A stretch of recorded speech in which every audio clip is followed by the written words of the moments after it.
ఎన్నేళ్ళు ఎదురు చూశాను. ఈసారి మారతాడేమోనని. మారాడా?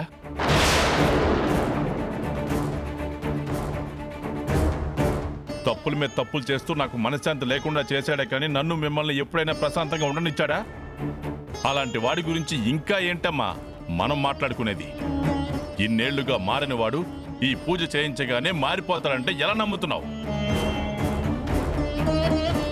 ఏమో, ఏ పుట్టలో ఏ పావుండదో ఎవరికి తెలుసున్నా? వాడికి ఏ పీడ పట్టినాదో మా వదిన పోయిన కాడి నుంచి నీకు దగ్గరగా ఉండి కూడా దూరంగా బతుకుతుండాడు.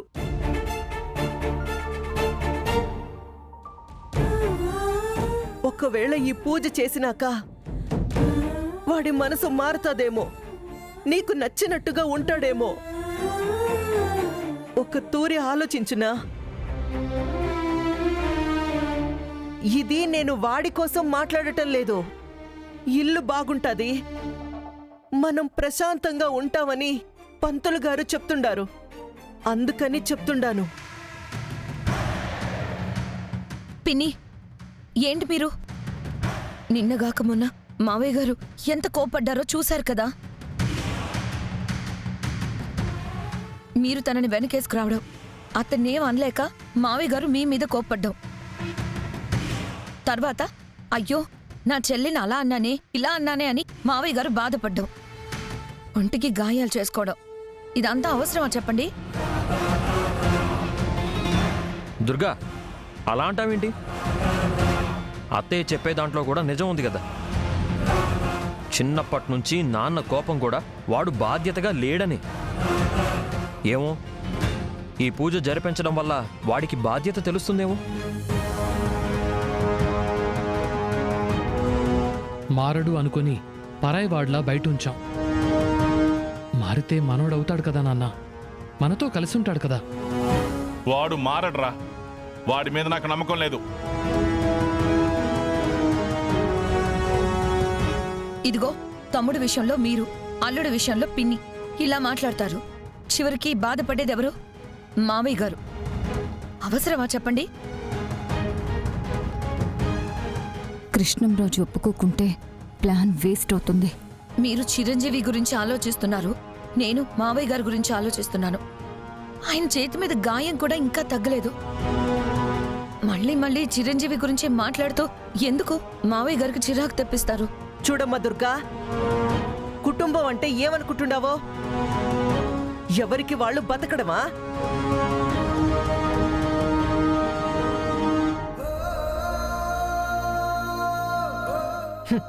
అది కాదు బతుకు. మన అనే నలుగురు మన కాడుండాలా, మన చుట్టూ ఉండాలా. ఈ పొద్దువాడు బయటుండాడు, రేపొద్దున వీడి మీద కూడా మా అన్నకి కోపం వస్తాది, వీడిని కూడా బయటికి పంపిస్తాడు. ఆ తర్వాత వాడి మీద కోపం వస్తాది, వాడు బయటికి పోతాడు. అదా అదా బతుకంటే? అసలు కుటుంబం అంటే కలిసి బతకడం కాదు, కలుపుకుంటూ బతకడం.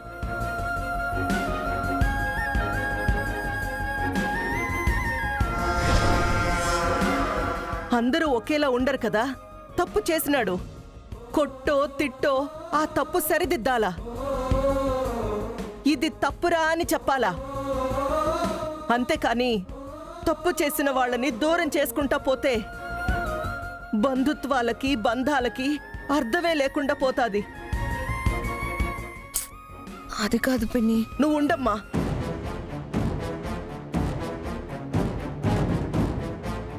ఒక మంచి పని కోసం మాట్లాడుతూ ఉండాం. వాణ్ణి సమర్థించగలిగితే సమర్థించు, లేదంటే ఈడిసిపెట్టు.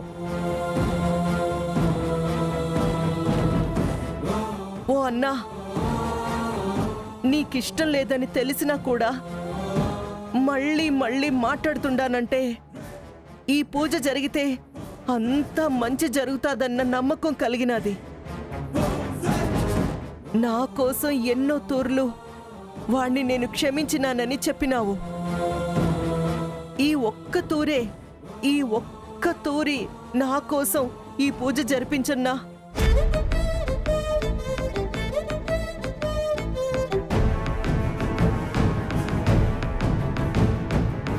నీకు పుణ్యం ఉంటాదినా. దేవుడి పూజ అంటే ఇంటికి నలుగురిని పిలుస్తాము. ఆ నలుగురిలో వాడొకడు అనుకో. నీకు వాడి మీద కోపం ఉండాది కాబట్టి పక్కింటోడు అనుకో, లేదా పరాయోడు అనుకో. కానీ పూజ మాత్రం జరిపించినా.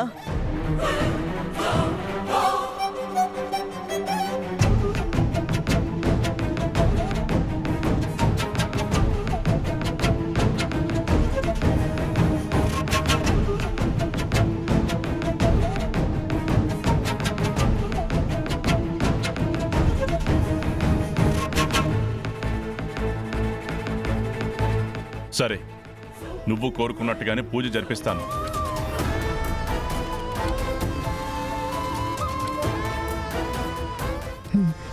ఇంకా ప్లాన్ సక్సెస్ అయ్యేలా చూడాలి. నీ కోసం జరిపిస్తాను.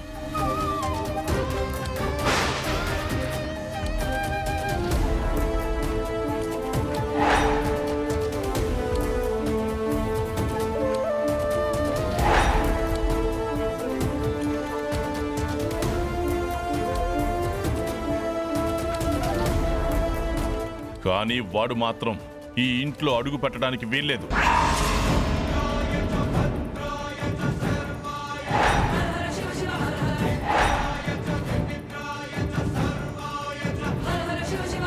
పూజ అనేది బయట జరిపిస్తారో గుళ్ళో జరిపిస్తారో మీ ఇష్టం. నిక్షేపంగా బయట జరిపించవచ్చు కృష్ణరాజు గారు. మీ ప్రాంగణమే కాబట్టి ఇంటి బయటనే జరిపిద్దాం.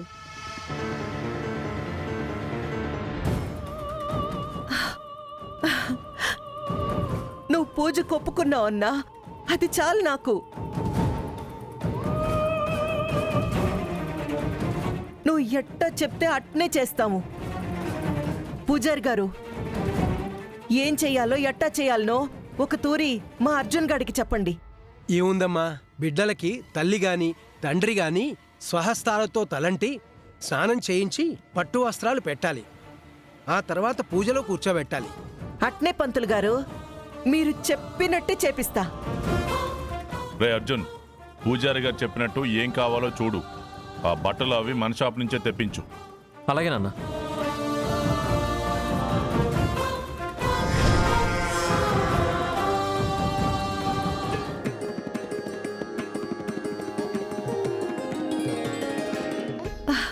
ఆ వెంకన్న స్వామి నాకు తోడుగా ఉండాడు. ఎట్టా గొట్ట చేసి మా ఎన్నని ఒప్పించినాడు. ఆ రే అర్జున, నువ్వు బిన్న పోయి ఆ ఏర్పాట్లన్నీ చూడు. ఆ,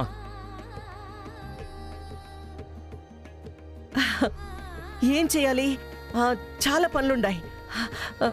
చాలా పనులుండాయి.